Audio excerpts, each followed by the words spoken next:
Hello बच्चों, good morning. कैसे हैं आप सब? आई होप कि आप लोग बहुत अच्छे होंगे। सबसे पहले आप सबका हमारे YouTube channel chemistry bye Amardeep sir में स्वागत है। इसी के साथ हम लोग शुरुआत करते हैं। लास्ट वीडियो लेक्चर में मैंने आपको सॉलिड स्टेट का पहला लेक्चर पढ़ाया था, जिसमें हम लोग सॉलिड क्या है ये पढ़े थे।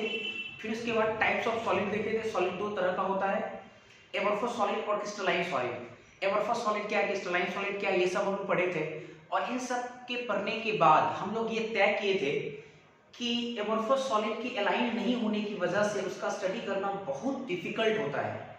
इसलिए एमोर्फस सॉलिड को हम लोग नहीं पढ़ते हैं। इस पूरे चैप्टर में सिर्फ और सिर्फ क्रिस्टलाइन सॉलिड के बारे में पढ़ते हैं। तो क्रिस्टलाइन सॉलिड क्या है ये हो चुका है।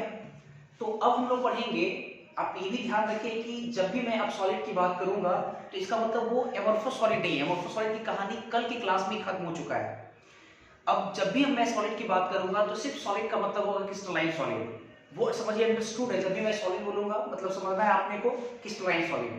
तो चलिए ठीक है, क्रिस्टलाइन सॉलिड लास्ट क्लास में तो पढ़ चुके हैं। क्रिस्टलाइन सॉलिड होता क्या है। आज हम लोग क्रिस्टलाइन सॉलिड के क्लासिफिकेशन की बात करेंगे। क्रिस्टलाइन सॉलिड की अगर क्लासिफिकेशन की मैं बात करूं तो क्रिस्टलाइन सॉलिड के जो क्लासिफिकेशन है वो अलग अलग फैक्टर्स के आधार पे कई तरीके से बांटा गया है। अलग अलग फैक्टर्स के आधार पर जैसे क्रिस्टलाइन सॉलिड को बॉन्ड्स के प्रेजेंट के आधार पे क्रिस्टलाइन सॉलिड को चार भाग में बांटा गया है। एक होता है आयनिक सॉलिड, दूसरा कोवैलेंट सॉलिड, तीसरा मॉलिक्यूलर सॉलिड और चौथा मेटालिक सॉलिड। और भी कई सारे फैक्टर्स हैं। अगर फैक्टर्स बदल देंगे क्लासिफिकेशन बदल जाएगा। नेचर्स के आधार पे सॉलिड को दो भाग में बांटा गया है। अगर नेचर के आधार पे सोचे, एक होता है सॉफ्ट सॉलिड, एक होता है हार्ड सॉलिड। अब जानते हैं सॉलिड सॉफ्ट होता है। जैसे अगर हम लोग बात करें एस ब्लॉक एलिमेंट की, अगर मैं बात करूं एस ब्लॉक का जो मेटल है वो सॉफ्ट होता है। सोडियम सॉफ्ट होता है, सोडियम सॉफ्ट होता है, रबर की तरह होता है। आयरन हार्ड होता है। तो सॉफ्ट सॉलिड और हार्ड सॉलिड नेचर के आधार पे। इलेक्ट्रिकल नेचर के आधार पे सॉलिड तीन तरह का होता है। कौन कौन सा? तो conductor, insulator, semiconductor. Magnetic nature के आधार पे सॉलिड पांच तरह का होता है ना, पांच तरह का होता है। कौन कौन सा? तो paramagnetic substance, diamagnetic substance, ferromagnetic substance, anti ferromagnetic substance, ferrimagnetic substance. आपको सॉलिड में, सॉलिड स्टेट चैप्टर में आपको ये सारे फैक्टर्स के आधार पे क्लासिफिकेशन नहीं पढ़ना है। आपके सिलेबस में सिर्फ दो फैक्टर्स के आधार पे क्लासिफिकेशन पढ़ना है। एक पढ़ना है आपको बॉन्ड्स के प्रेजेंस के आधार पे, उसमें किस तरह का बॉन्ड मिलता है। तो बॉन्ड के प्रेजेंस के आधार पे सॉलिड का क्लासिफिकेशन, एक ये पढ़ना है आपको। और एक पढ़ना है मैग्नेटिक नेचर के आधार पे सॉलिड का क्लासिफिकेशन, वो लास्ट में मैं आपको पढ़ाऊंगा। सबसे पहले हम लोग पढ़ेंगे बॉन्ड के प्रेजेंस के आधार पे। तो हम हेडिंग लगा रहे हैं यहाँ पे, देखना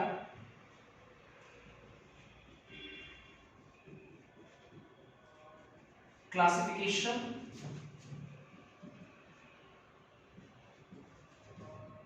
of crystalline solid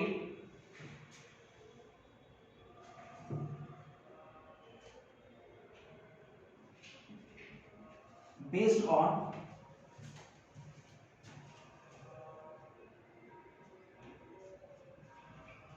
bond present in them।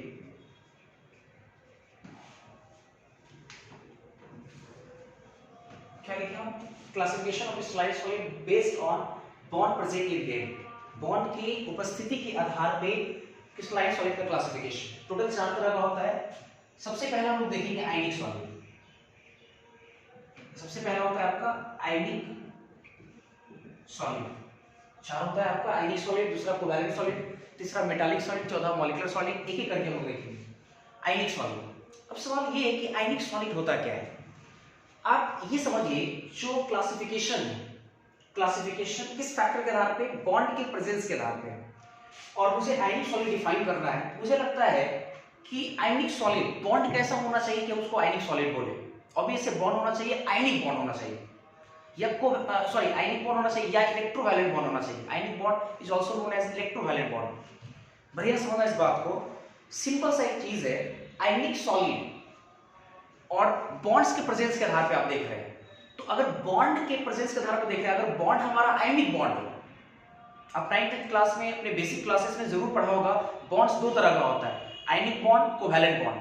तो अगर बॉन्ड के रूप में आयनिक बॉन्ड है, अगर किसी सॉलिड में आयनिक बॉन्ड प्रेजेंट है, तो ऐसे सॉलिड को क्या बोल सकते हैं? आयनिक सॉलिड, है कि नहीं? चलिए यहां देखते हैं जरा, हम लिख सकते हैं हम लोग such solid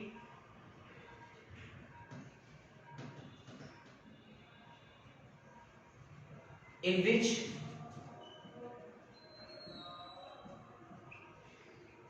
ionic bond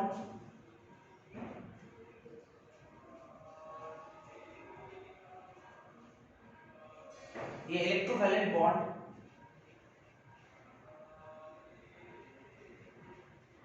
are present, ionic bond ये इलेक्ट्रोवैलेंट बॉन्ड आर प्रेजेंट, तो इसको लोग बोलेंगे आयनिक सॉलिड।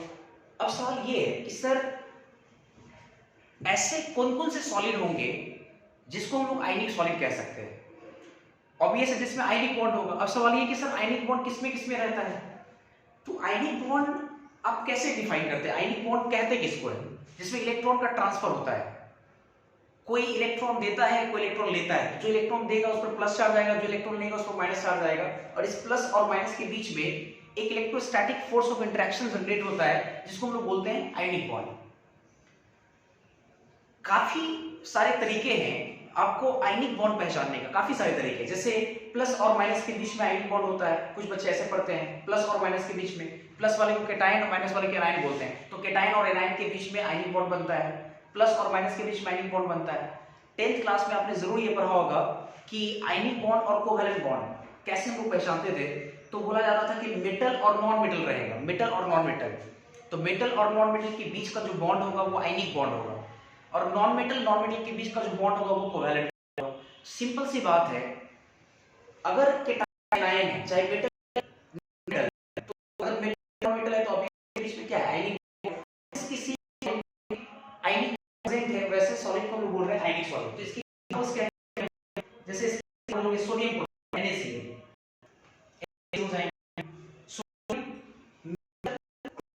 मेटल मेटल के बीच का बॉन्ड आयनिक बॉन्ड होता है। एक तो ये हो गया सोडियम, Na पे प्लस, Cl पे माइनस, प्लस माइनस के बीच में बॉन्ड आयनिक बॉन्ड होता है। और भी कई सारे, जैसे KCl, जैसे CF2 calcium fluoride, CF2 calcium double plus, fluorine पर सिंगल माइनस, प्लस माइनस के बीच में बॉन्ड है। जैसे सोडियम सल्फेट Na2SO4, अब जानते हैं कि सोडियम पे प्लस चार्ज, Na पे प्लस चार्ज, सल्फेट पर माइनस चार्ज होता है, SO4 पे डबल माइनस को बोलते हैं सल्फेट।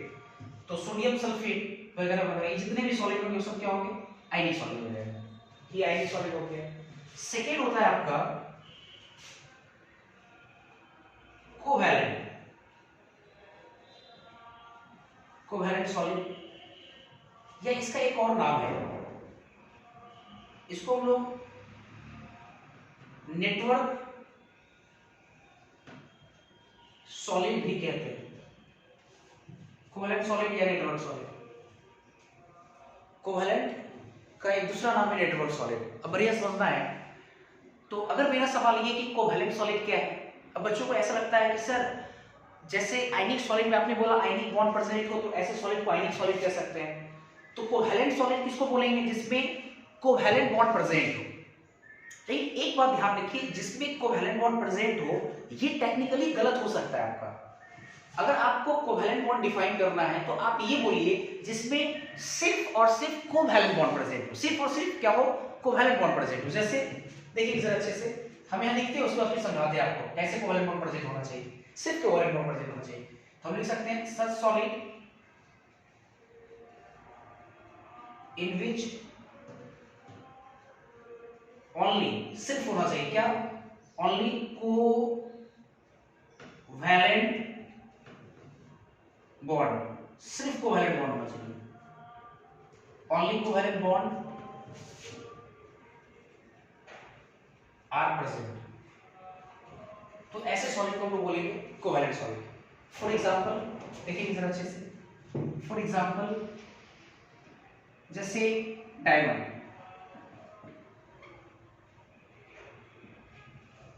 डायमंड इसका फॉर्मूला क्या होता है सी। फॉर एग्जांपल डायमंड सी होता है उसका फॉर्मूला। समझिएगा कैसे डायमंड में, जैसे एक बात और मैं आपको समझाता हूं। जैसे कुछ बच्चों को ये लगता है कि सर सिर्फ कोवैलेंट बॉन्ड क्या होना जरूरी है, मैं कहूंगा बिल्कुल जरूरी है। क्योंकि अगर कोवैलेंट बॉन्ड अगर है तो आप उसको कोवैलेंट सॉलिड नहीं कर सकते, सिर्फ कोवैलेंट बॉन्ड होना चाहिए।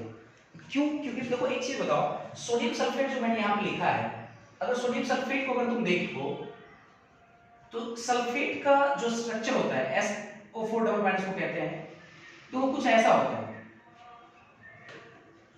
S double bond O double bond O पे सिंगल माइनस O पे सिंगल माइनस। अब दो सोडियम है, एक सोडियम Na प्लस माइनस से जुड़ गया, एक दूसरा सोडियम Na इस प्लस माइनस से जुड़ गया, तो आयनिक बॉन्ड प्रेजेंट है। लेकिन इसके अलावा तो कोवैलेंट बॉन्ड प्रेजेंट है। ये डबल बॉन्ड सिंगल बॉन्ड ये सब क्या है? कोवैलेंट बॉन्ड प्रेजेंट है। तो कोवैलेंट भी है, आयनिक भी है। तो सवाल ये है कि आप सब बोलेंगे कि कौन सा सॉलिड है, तो आयनिक सॉलिड में मैंने ये नहीं कहा कि सिर्फ आयनिक बॉन्ड होना चाहिए, हमने आयनिक सॉलिड में बोला कि आयनिक बॉन्ड प्रेजेंट होना चाहिए। चाहे कोवैलेंट भी प्रेजेंट हो उससे कोई मतलब नहीं है, आयनिक बॉन्ड प्रेजेंट हो गया तो ऐसे सॉलिड को बोलेंगे आयनिक सॉलिड, मतलब इसमें आयनिक बॉन्ड है तो आयनिक सॉलिड कहलाएगा। लेकिन कोवैलेंट सॉलिड में अब कोई अगर आप ये बोलेंगे कोवैलेंट बॉन्ड प्रेजेंट होता तो भाई उस हिसाब से इसको भी हम लोग कोवैलेंट सॉलिड बोल सकते हैं। तो लेकिन ये कोवैलेंट सॉलिड नहीं होगा, इसमें कोवैलेंट सॉलिड होने के लिए सिर्फ और सिर्फ कोवैलेंट बॉन्ड प्रेजेंट होना चाहिए। तो ऑब्वियसली ये नहीं होगा, कोवैलेंट सॉलिड होगा क्या होगा? डायमंड होगा। कैसे डायमंड होगा समझिएगा अच्छे से। डायमंड होगा, ग्रेफाइट होगा, सिलिका होगा, SiO2, ये सब जो भी आपका है ये सब आपका क्या है? कोवैलेंट सॉलिड है, इसमें सिर्फ कोवैलेंट बॉन्ड प्रेजेंट होता है। एक बात समझिए जरा, डायमंड का फॉर्मूला होता है C, कार्बन। आप ये मत समझिए कि अगर हम लोग डायमंड लाएंगे तो उसमें एक ही कार्बन है, उसमें कई सारे कार्बन है। अगर आप थोड़ा सा भी अगर लाते हैं, एक मान लीजिए आप 6 ग्राम भी अगर कार्बन लाते हैं, 6 ग्राम अगर आप डायमंड लाते हैं जो कि सबसे कम है, तो उसमें भी मेरे को लगता है 10 की पावर 23, कैसे थोड़ा समझ लो, 6 ग्राम अगर लाओगे तो उसका मोल कितना हो जाएगा? 6 गिवन मास बटा मोलर मास, तो 6/12 1/2, और नंबर ऑफ कार्बन एटम कितना हो जाएगा? मोल इनटू एवोगाड्रो नंबर, तो मोल हो गया हाफ, एवोगाड्रो नंबर 6 × 10 की पावर 23, तो 2 गुना होकर 3 × 10 की पावर 23। अब 3 × 10 की पावर 23 एक बहुत बड़ा नंबर है, उतने संख्या में कार्बन जुड़ा हुआ है। तो डायमंड में क्या होता है कि एक कार्बन 4 कार्बन से टेट्राहेड्रली जुड़ा होता है, टेट्राहेड्रली चतुष्फलकीय फॉर्म में। मतलब आप अच्छे समझिए, बॉन्ड लाइन स्ट्रक्चर आपको आता होगा। जैसे ये एक कार्बन है, मान लीजिए ये एक कार्बन है, तो 4 कार्बन से जुड़ा हुआ, अनदर 4 कार्बन से टेट्राहेड्रल फॉर्म, जैसे इस ये देखो जुड़ा, ये 4 कार्बन से देखो जुड़ा हुआ, ये एक कार्बन 4 कार्बन जुड़ा हुआ। तो ऐसा नहीं कि सिर्फ 4 कार्बन में आपका डायमंड खत्म हो गया, और भी कई सारे। तो फिर देखो ये जो कार्बन है, प्रत्येक कार्बन 4 कार्बन से जुड़ेगा टेट्राहेड्रल। अब ये जो कार्बन है ये भी देखो टेट्राहेड्रल जुड़ेगा, 4 कार्बन से देखो जुड़ गया, एक पीछे वाला कार्बन से फिर आगे इधर से, ये भी देखो टेट्राहेड्रल जुड़ेगा, और भी होगा इसी तरह से, ये भी देखो टेट्राहेड्रल जुड़ेगा, ऐसे करके ये भी टेट्राहेड्रल जुड़ेगा, ये भी टेट्राहेड्रल जुड़ेगा।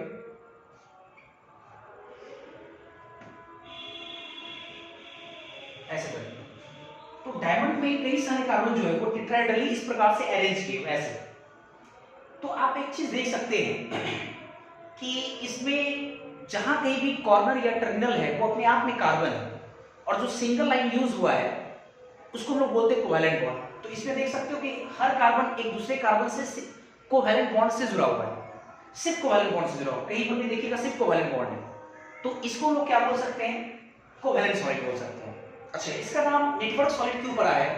आजकल नेटवर्किंग का जॉब आता है, नेटवर्किंग में आपको एक ऑफर दिया जाता है कि अगर आप चाहें तो पार्ट टाइम जॉब में भी आप बहुत सारे पैसे कमा सकते हैं। तो आपको एक अच्छा सा ऑफर लेके आता है, आपको बोला जाता है कि अगर आप 3 को जोड़ते हैं, पहले तो आप इसमें ज्वाइन हो जाइए, आप 3 को जोड़िए, फिर उस 3 को बोलिए, उन 3 को जोड़े, फिर वो अगले 3 को, फिर अगले 3 को जोड़े, तो ऐसे एक बहुत सारा एक लंबा चेन बन जाता है, एक जाल सा बिछ जाता है, तो आप इसको बोलते हैं नेटवर्क। तो ऐसा इसमें भी यही हो रहा है कि एक कार्बन 3 कार्बन जुड़ा हुआ है, 4 कार्बन जुड़ा हुआ है, फिर वो 4 कार्बन फिर 4 कार्बन जुड़ा हुआ है, फिर वो 4 कार्बन फिर 4 कार्बन जुड़ा हुआ है, तो ऐसे करके एक नेटवर्क का फॉर्मेशन कर दे रहा है। इसलिए कोवैलेंट सॉलिड को हम लोग नेटवर्क सॉलिड भी कहते हैं, जैसा कि मैंने लिखा है यहाँ पे नेटवर्क सॉलिड। तो देखो ये डायमंड हो गया, और भी एक एग्जांपल इसका होता है ग्रेफाइट। ग्रेफाइट देखेंगे जरा,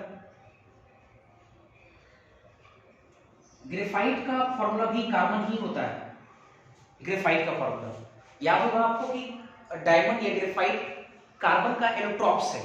अब देखो ग्रेफाइट का भी फॉर्मूला कार्बन ही है। अगर आप थोड़े से ग्रेफाइट लाते हैं तो उसमें भी कई सारे कार्बन, लेकिन ग्रेफाइट और डायमंड में, डायमंड की प्रॉपर्टीज में आसमान जमीन का अंतर है।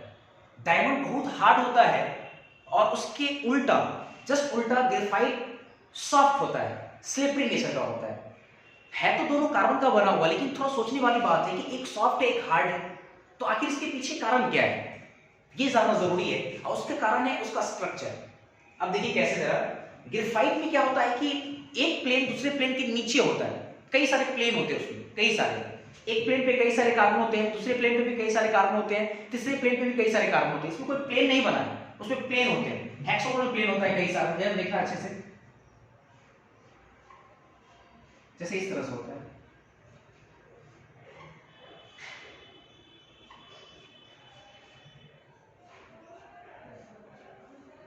ऐसे करके कई सारे प्लेन होते हैं।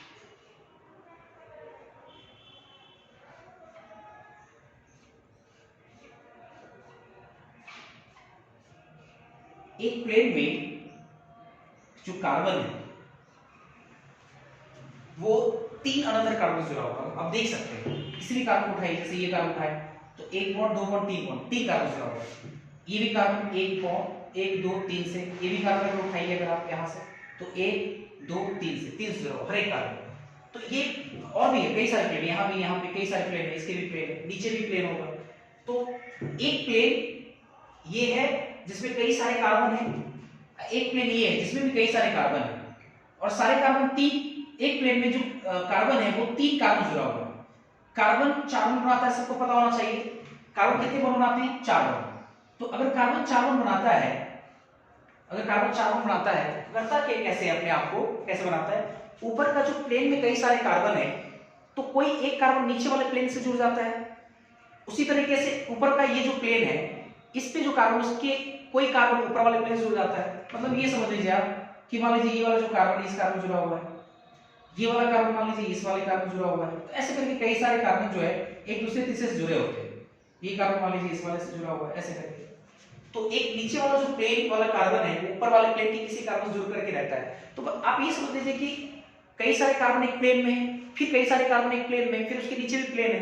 तो आप जानते हैं कि एक प्लेन और दूसरे प्लेन के अगर ऊपर रहेगा तो अभी से वो स्लिप करेगा। इसलिए आप जानते हैं ग्रेफाइट जो होता है, पेंसिल वाला जो पेंसिल जो होता है वो ग्रेफाइट का बना होता है। आप देखिए वो स्लिपरी नेचर का होता है। तो देखो ग्रेफाइट स्लिपरी नेचर का हो, यही कारण है कि चूंकि प्लेन प्लेन में होने की वजह से यही कारण है कि ये स्लिपरी नेचर का होता है और ये हार्ड होता है, चतुष्फलकीय फॉर्म में रहता है। इसको आप ढला नहीं सकते। आप इसको क्या, इसमें कोई प्लेन है कि जो एक दूसरे प्लेन के ऊपर चिपकेगा या मतलब एक दूसरे प्लेन के ऊपर ससरेगा, ऐसा कुछ नहीं होता है। स्लिपरी नेचर का नहीं होता है, ये होता है। इसमें भी देखिए सारे कार्बन एक दूसरे से कोवैलेंट बॉन्ड से जुड़े हुए हैं, सिर्फ कोवैलेंट बॉन्ड जुड़े, इसलिए इसको लोग क्या बोल सकते हैं, कोवैलेंट सॉलिड या नेटवर्क सॉलिड। और एक एग्जांपल और जानिए जरा, सिलिका, मिट्टी का एग्जांपल या बालू बोल सकते हैं आप, सिलिका सिलिसियस मटेरियल SiO2। तो SiO2 भी आपका जो है इकोवैलेंट सॉलिड है। SiO2 में क्या होता है, एक सिलिकॉन, ध्यान रखिएगा, 4 ऑक्सीजन से जुड़ता है, 4 ऑक्सीजन से। जिस प्रकार से कार्बन 4 बॉन्ड बनाता है वैसे सिलिकॉन भी 4 बॉन्ड बनाता है, आपको पता होना चाहिए। कार्बन के नीचे सिलिकॉन आता है और आप जानते हैं कि एक पार्टिकुलर ग्रुप में जितने भी एलिमेंट होते हैं वो सिमिलर प्रॉपर्टीज को दिखाते हैं। तो कार्बन 4 बॉन्ड बनाएगा तो कार्बन के नीचे सिलिकॉन वो भी 4 बॉन्ड बनाता है, और ऑक्सीजन आपको पता है 2 बॉन्ड बनाता है। तो एक सिलिकॉन देखो 4 ऑक्सीजन जुड़ा हुआ है, वैसे ही फिर सिलिकॉन देखो जरा अच्छे से 4 ऑक्सीजन से जुड़ा हुआ है। फिर देखो कोई ये जो सिलिकॉन है 1 ऑक्सीजन 2 ऑक्सीजन 3 ऑक्सीजन 4 ऑक्सीजन से जुड़ा हुआ है, ऐसे।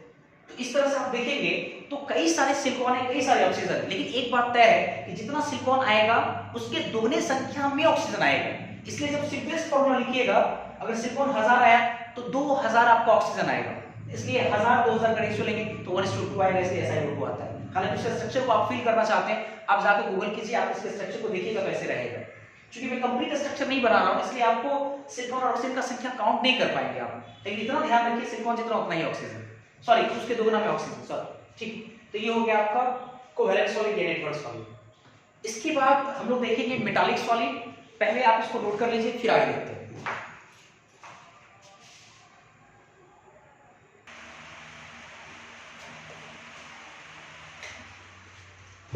इसके बाद हम लोग थर्ड देखेंगे। पहला दूसरा हो चुका है, इसका तीसरा लोग देखेंगे। तीसरा है आपका मेटालिक सॉलिड। ये तो सिंपल है, मेटालिक सॉलिड किसको बोलेंगे? ऑब्वियसली जिसमें मेटालिक बॉन्ड प्रेजेंट है। और मेटालिक बॉन्ड किस में हो सकता है? मेटल्स में। तो ये सबसे इजी हम लोग बोल सकते हैं ऐसा सॉलिड जिसमें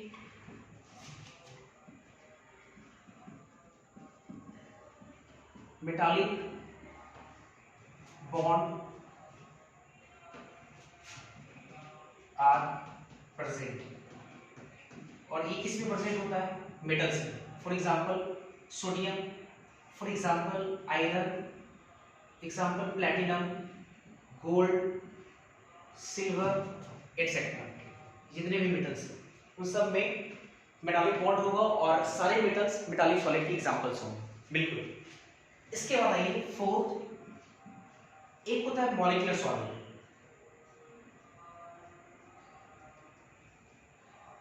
मॉलिक्यूलर सॉलिड ये बड़ा इंपॉर्टेंट है, मॉलिक्यूलर सॉलिड को समझना बहुत जरूरी है। अब सवाल ये कि मॉलिक्यूलर सॉलिड कहते हैं किसको है? मॉलिक्यूलर सॉलिड को समझने के लिए आपको थोड़ा बहुत हाइड्रोजन बॉन्डिंग और डायपोल इंटरेक्शन का कॉन्सेप्ट आना चाहिए। डायपोल इंटरेक्शन का कॉन्सेप्ट आना चाहिए। आप पहले ऐसे समझिए, अगर आपने बॉन्ड पढ़ा होगा कभी कि बॉन्ड्स क्या है या बॉन्ड कितने तरह का होता है, तो आपने पढ़ा होगा कि बॉन्ड का सिंपल मतलब, हो सकता है आपने डेफिनेशन नहीं पढ़ी, लेकिन बॉन्ड का एक मतलब आप समझिए। बॉन्ड का मतलब होता है कि दो चीजों के बीच में लगाव कैसा है, या लगाव है या नहीं। अगर दो चीजों के बीच में लगाव है या एक जुड़ाव है जिस किसी वजह से हो, लेकिन अगर ये है तो इस चीज को हम लोग बोलते हैं बॉन्ड। बॉन्ड का मतलब ये नहीं होता sir sigma bond, pi bond या single bond, double bond, triple bond, ऐसा नहीं होता है। आप बॉन्ड्स को इन जनरल भी यूज करते हैं। जैसे आप यूज करते हैं कि आपके हमारे बीच का बॉन्डिंग कैसा है, आप ऐसे यूज करते हैं जनता और नेता के बीच में बॉन्डिंग कैसा है कि नहीं? कई बार हम लोग बोलते हैं। तो बॉन्डिंग का सिंपल मतलब होता है कि दो चीजों के बीच में इंट्रैक्शन, दो चीजों के बीच में लगाव या जुड़ाव या बंधन, उसी को हम लोग बोलते हैं बॉन्ड। ठीक है। अच्छा, आपने जो 9th-10th क्लास में अपने बेसिक क्लासेस में आपने जो पढ़ा होगा बॉन्ड या बॉन्ड क्लासिफिकेशन, तो वो जो बॉन्ड का क्लासिफिकेशन था वो इलेक्ट्रॉन के पार्टिसिपेशन के आधार पे था। इलेक्ट्रॉन के पार्टिसिपेशन के आधार पे बॉन्ड दो तरह का होता है, आपने ये पढ़ा था। इलेक्ट्रॉन के पार्टिसिपेशन के आधार पे एक होता था आयनिक बॉन्ड, एक होता है कोवेलेंट बॉन्ड। आयनिक बॉन्ड किसको बोलते हैं? जिसमें इलेक्ट्रॉन का ट्रांसफर हो। देखो इलेक्ट्रॉन का इन्वॉल्वमेंट है, लेकिन इन्वॉल्वमेंट कैसा है? इलेक्ट्रॉन का ट्रांसफर है, कोई गेन कर रहा है, कोई लॉस कर रहा है। 10th क्लास में हम लोग पढ़े थे। हम लोग फिर पढ़े थे इलेक्ट्रॉन के शेयरिंग को हम लोग बोलते हैं कोवेलेंट बॉन्ड। तो इलेक्ट्रॉन के इन्वॉल्वमेंट के आधार पर बॉन्ड दो तरह का होता है, जिसमें इलेक्ट्रॉन का ट्रांसफर हो आयनिक बॉन्ड, जिसमें इलेक्ट्रॉन का शेयरिंग हो उसको कोवेलेंट बॉन्ड कहते हैं। तो ये अपने बेसिक क्लासेस में आपने पढ़ा होगा। तो ये जो बॉन्ड का जो बंटवारा है वो इलेक्ट्रॉन के इन्वॉल्वमेंट के आधार पे। एक होता है इंट्रैक्शन के आधार पे, क्योंकि बॉन्ड ऑब्वियस है, बॉन्ड आप क्या बोल रहे हैं? बॉन्ड का मतलब होता है आप बोल रहे हैं जुड़ाव या दो चीजों के बीच में क्या इंट्रैक्शन है कि नहीं?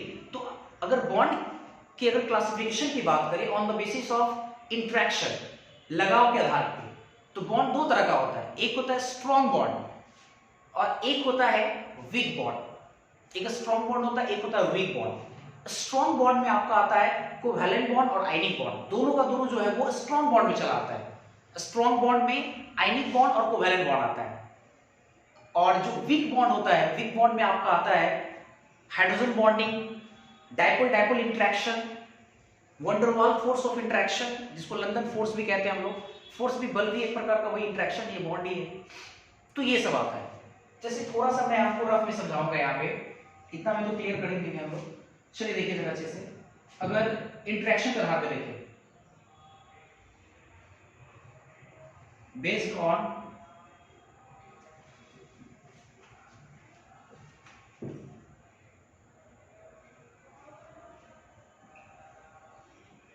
Interaction.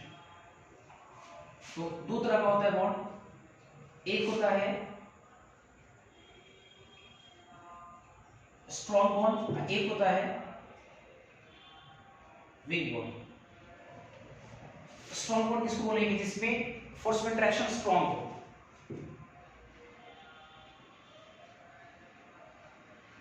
Strong force of interaction, है कि नहीं? और वीक बॉन्ड किसको बोलेंगे? जिसमें वीकर फोर्स ऑफ इंटरेक्शन हो,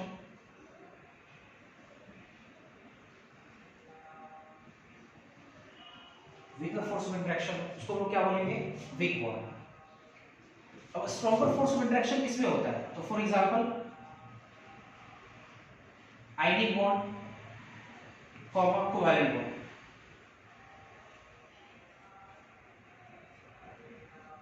आयनिक बॉन्ड, कोवैलेंट बॉन्ड। और वीक फोर्स ऑफ इंटरेक्शन में कौन कौन से बॉन्ड आते हैं? जैसे hydrogen bonding,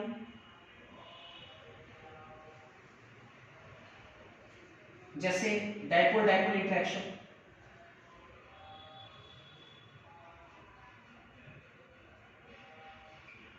dipole dipole interaction, जैसे वंडर वॉल,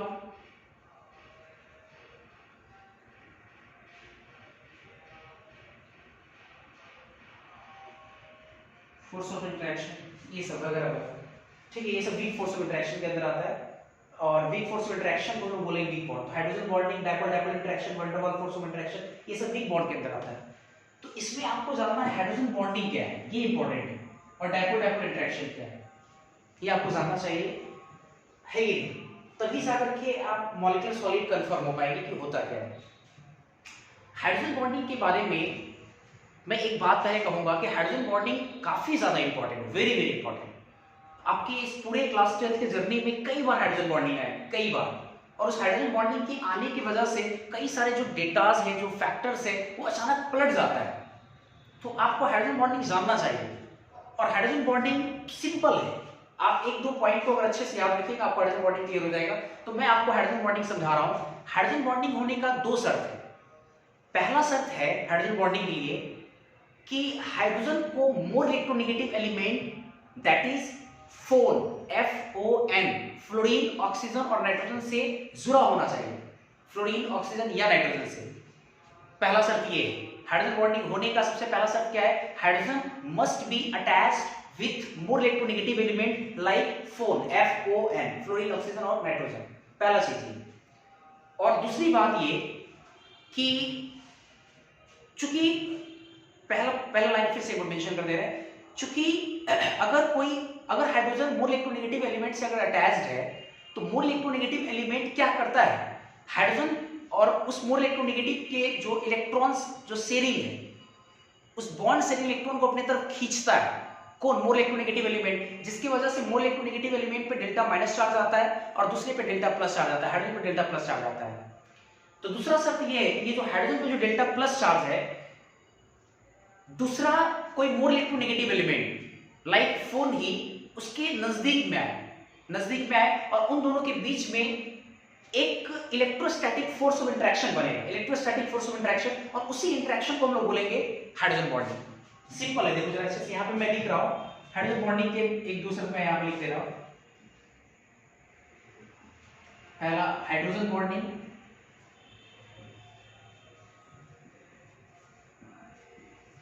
अब देखिए जरा हाइड्रोजन बॉन्डिंग पहला शब्द क्या बोले हम? हाइड्रोजन, H में लिखना है यहाँ पे, क्यों बड़ा जगह नहीं है। H must be attached with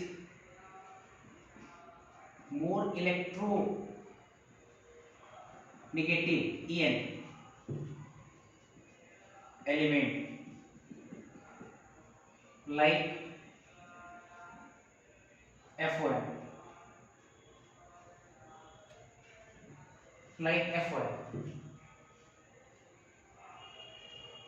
है ना, FON से जुड़ा होना चाहिए।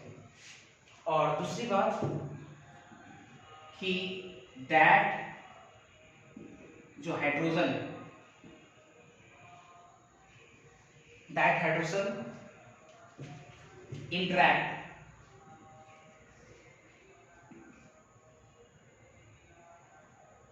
with another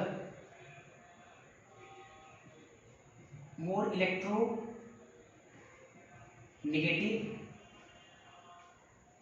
element like 4। ये दो कंडीशन है। पहला, हाइड्रोजन पक्के से मोर इलेक्ट्रोनेगेटिव एलिमेंट से अटैच होना चाहिए, और दूसरा जो हाइड्रोजन एटम है वो इंटरेक्ट हो दूसरे अनदर मोर इलेक्ट्रोनेगेटिव एलिमेंट से। तो इन्हीं दोनों के बीच के इंटरेक्शन को लोग बोलते हैं हाइड्रोजन बॉन्डिंग। फॉर एग्जांपल जैसे देखिए HF, अगर हम लोग HF लाते हैं, HF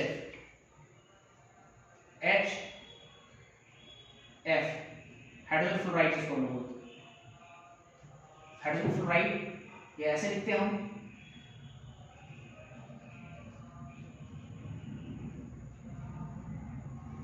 अगर हाइड्रोजन फ्लोराइड लेके आते हैं तो फॉर्मूला HF होगा, हाइड्रोजन फ्लोराइड HF होगा। और अगर आप हाइड्रोजन फ्लोराइड सॉलिड लेकर आते हैं, या जो भी हो, कुछ भी हो, किसी भी फॉर्म में हो लेकर आते हैं, तो HF सिंगल मॉलिक्यूल नहीं होगा, कई सारे HF होंगे। तो H single bond F, H single bond F ऐसे होंगे। और आपको पता है कि hydrogen molecular element phone F से जुड़ा हुआ है, तो ये खींचेगा इसके बॉन्ड से इलेक्ट्रॉन, इसको खींचेगा, तो खींचकर अपने ऊपर कैसा लाएगा, डेल्टा माइनस, इसके ऊपर डेल्टा प्लस आएगा। सही है ना? हाइड्रोजन पे क्या आएगा, डेल्टा प्लस, इस पर क्या आएगा, डेल्टा माइनस। अब ये क्या है, ये जो डेल्टा माइनस है, ये हाइड्रोजन पे जो डेल्टा प्लस है, ये another more electronegative element like 4, इस देखो इसमें डेल्टा जो माइनस है इससे देखो इंटरेक्ट हो रहा है, डेल्टा माइनस डेल्टा प्लस के बीच में एक फोर्स ऑफ इंटरेक्शन हो रहा है। और इसी इंटरेक्शन को नाम दिया गया, इसी इंटरेक्शन को नाम दिया हम हाइड्रोजन बॉन्डिंग। यही आपका हाइड्रोजन बॉन्डिंग है, यही इंटरेक्शन कहलाएगा हाइड्रोजन बॉन्डिंग। और क्लियर होना चाहिए hydrogen bonding with force of interaction, क्योंकि चार्ज का magnitude delta minus delta plus के तौर पे है, पूरा प्लस पूरा माइनस होता है तो उसको बोलते हैं आयनिक बॉन्ड। आयनिक बॉन्ड भी इलेक्ट्रोस्टैटिक फोर्स ऑफ इंटरेक्शन, लेकिन उसमें एक पूरा पूरा प्लस एक पूरा पूरा माइनस के साथ इंटरेक्ट होता है। इसमें डेल्टा माइनस डेल्टा प्लस, अपर ही फोर्स चार्ज के डायरेक्टली प्रोपोर्शनल होता है, तो चार्ज घटाएंगे तो फोर्स घट जाएगा। तो चार्ज बहुत छोटा छोटा के बीच में अगर इंटरेक्शन हो रहा है तो वो बिगर इंटरेक्शन होगा, ऐसे बिगर इंटरेक्शन को बोलते हैं हाइड्रोजन बॉन्डिंग। ये है हाइड्रोजन बॉन्डिंग कंडीशन मैंने समझा दी है। एक और थोड़ा देख लो, आपको कैसे लिखना है ये थोड़ा याद रखना, रफ में मैं आपको समझा रहा हूं। हाइड्रोजन बॉन्डिंग क्या है ये मैंने समझा दिया। दूसरा समझिए आपको डायपोल, तो दूसरा डायपोल के लिए हम यहां पे समझा रहे हैं।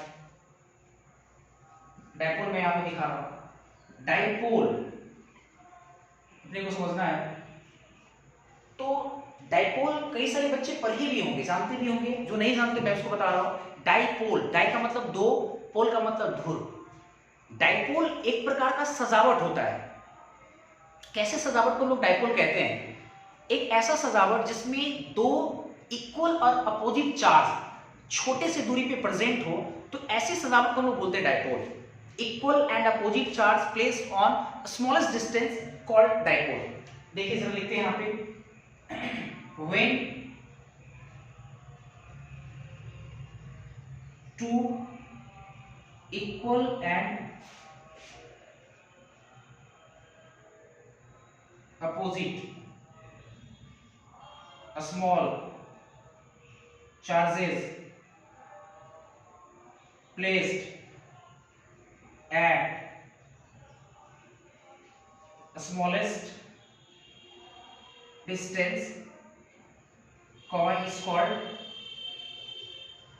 डायपोल। इसको लोग बोलेंगे डायपोल। इस सजावट को लोग बोलते हैं डायपोल। दो इक्वल और अपोजिट चार्ज छोटे से डिस्टेंस पे प्लेस्ड हो, उसको लोग बोलेंगे डायपोल। आप इलेक्ट्रोस्टैट चैप्टर में पढ़ेंगे, जैसे एक मान लीजिए प्लस क्यू चार्ज है, एक मान लीजिए माइनस क्यू चार्ज है, ठीक है।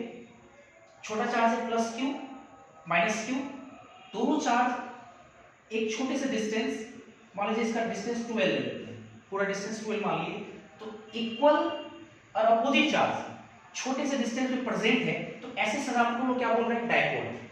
इसी को डायपोल बोलेंगे। इक्वल चार्ज है, अपोजिट भी है, छोटा मान लेते हैं छोटा चार्ज है, और छोटे से डिस्टेंस मान लेते हैं कि प्रेजेंट है, इसी सजावट को लोग बोलते हैं डायपोल। एक होता है डायपोल मोमेंट। डायपोल मोमेंट एक फिजिकल क्वांटिटीज है। डायपोल मोमेंट कैसे डिफाइन करते हैं कि जो डाइपोल में दो इक्वल और अपोजिट चार्जेस है जो छोटे से डिस्टेंस पे प्रेजेंट है, उसमें से कोई एक चार्ज ले लीजिए और दोनों के बीच की गुना, दोनों के बीच के जो डिस्टेंस है उसका मल्टीप्लिकेशन कीजिएगा, उसी को बोलते हैं हम लोग डाइपोल मोमेंट। और डाइपोल मोमेंट एक वेक्टर क्वांटिटीज होता है जिसका डायरेक्शन नेगेटिव टू पॉजिटिव होता है। तो ये थोड़ा और लिख दे रहा हूं यहाँ पे, डाइपोल एक होता है डाइपोल मोमेंट, आप सीखेंगे फिजिक्स में, जिसको हम लोग P से रिप्रेजेंट करते हैं, और P बराबर होता है, बढ़िया से, P बराबर होता है कोई एक चार्ज का मैग्नीट्यूड इनटू उनके बीच का डिस्टेंस 2l, ये होता है P इनटू 2l। ठीक है, ये डाइपोल मोमेंट हो गया। It is a vector quantities, और से डायरेक्शन होगा, डायरेक्शन किधर हम लिख दे रहे हैं negative to positive, direction negative to positive, negative to positive, direction जो होगा वो नेगेटिव से पॉजिटिव होगा, direction will be negative to positive, ये होगा। ठीक है, ये डाइपोल हो गया। अब डाइपोल के एग्जांपल को समझते हैं। जैसे अगर हम लोग लाते हैं फॉर एग्जांपल HCl लेकर आते हैं, HCl, ठीक है, एक गैस है, HCl एक गैस लेकर आते हैं। ठीक है, अगर आप HCl थोड़ा बहुत भी लाइएगा, उसमें कई सारे HCl होंगे।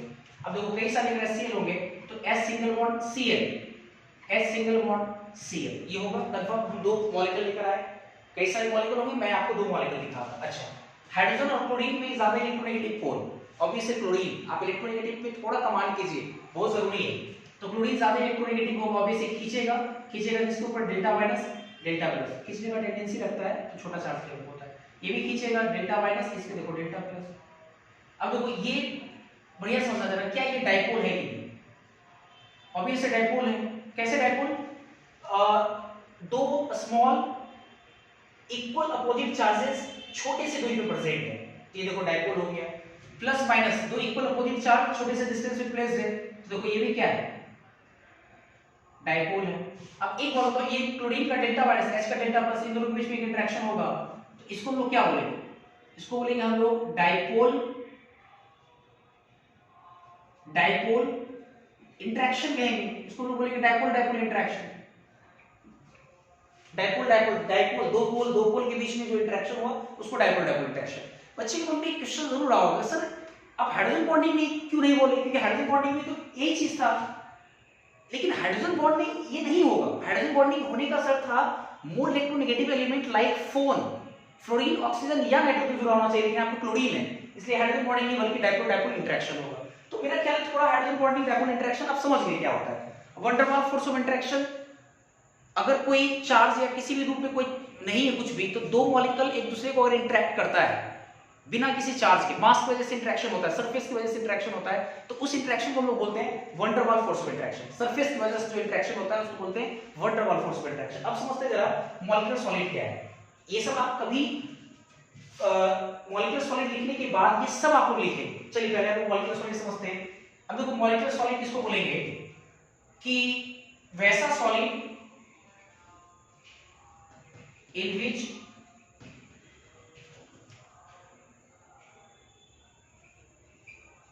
molecules are joined together by weak force of attraction. Weak force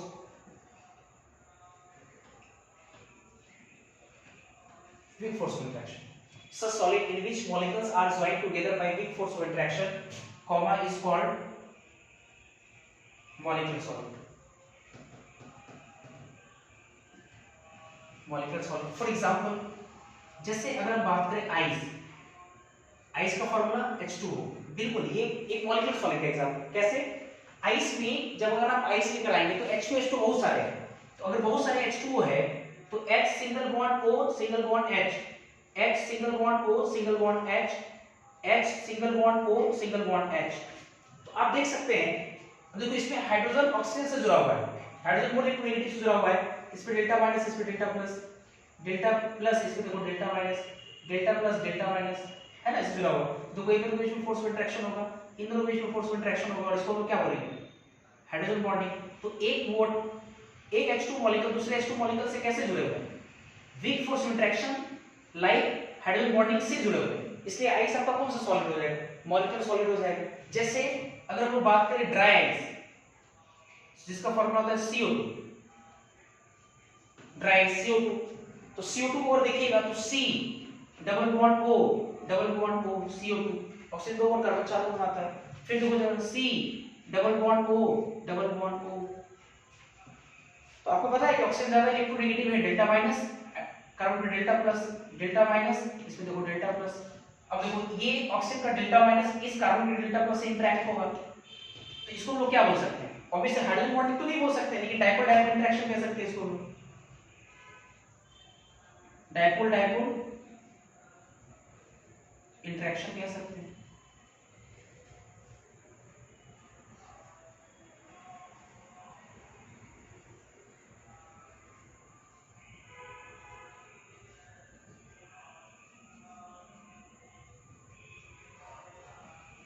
भाई आपको देखना है इसको, डायपोल डायपोल इंटरेक्शन कहते हैं इसको, ठीक है, इस तरह से हो जाएगा। आपको लिखना कैसे है, मेटालिक सॉलिड लिखिए, मॉलिक्यूलर सॉलिड भी पूरा आप लिख लीजिए।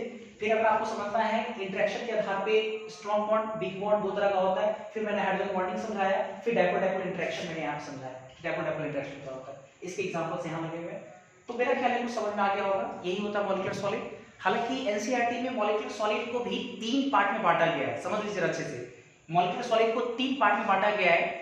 एक को हम लोग बोलते हैं पोलर मॉलिक्यूलर सॉलिड, एक होता है नॉन पोलर मॉलिक्यूलर सॉलिड, और एक होता है hydrogen bonded molecular solid. Simple सी बात, अगर हाइड्रोजन बॉन्डेड मॉलिक्यूलर सॉलिड की बात करें तो वैसा मॉलिक्यूलर सॉलिड जिसमें एक मॉलिक्यूल दूसरे मॉलिक्यूल से हाइड्रोजन बॉन्ड के थ्रू अटैच्ड हो, लाइक वाटर, आइस, सॉलिड होना चाहिए आइस, तो वो हाइड्रोजन बॉन्ड के थ्रू अटैच्ड है। एक होता है पोलर मॉलिक्यूलर सॉलिड, पोलर का मतलब पोलरिटी, और पोलरिटी जैसे ये पोलरिटी मतलब कि जिसमें दो पोल, पोलरिटी का मतलब होता है चार्ज हो उसमें, उसी को हम बोलते हैं पोलरिटी। तो जैसे इसमें देखो प्लस माइनस, तो ये डायपोल डायपोल इंटरेक्शन जिसमें रहेगा उसको हम बोलेंगे पोलर मॉलिक्यूलर सॉलिड, ये हो जाएगा। और अगर नॉन पोलर मॉलिक्यूलर सॉलिड की बात करें तो जिसमें पोलरिटी नहीं हो और फिर भी वो सॉलिड हो, तो उसमें सरफेस एरिया की वजह से जो इंटरेक्शन, जैसे हीलियम, जैसे नियॉन, जैसे अगर हम लोग बात करें जैसे हाइड्रोजन गैस, H2 सॉलिड अगर हम ले लेते हैं, हीलियम सॉलिड लेते हैं, हीलियम सॉलिड, तो हीलियम सॉलिड में को क्या मिलेगा, एक सिंगल हीलियम, कई सारे उसमें हीलियम रहेंगे, तो हीलियम एक दूसरे को क्या करेगा, किस वजह से इंटरेक्ट करेगा, ऑब्वियसली कुछ तो है नहीं, कोई डायपोल नहीं है, कोई हाइड्रोजन बॉन्डिंग नहीं है, तो उनके बीच में सरफेस एरिया के कारण जो इंटरेक्शन, तो उसको बोलते हैं हम लोग उसको वैसे इंटरेक्शन बोलते हैं लोग वंडर वाल फोर्स इंटरेक्शन। तो अगर वंडर वाल फोर्स इंटरेक्शन से कोई जुड़ा हो तो उसको हम लोग बोलेंगे नॉन पोलर मॉलिक्यूलर सॉलिड। मेरा ख्याल है कि आपको समझ में आ गया होगा, आप इसको नोट कर ले, फिर देखते हैं।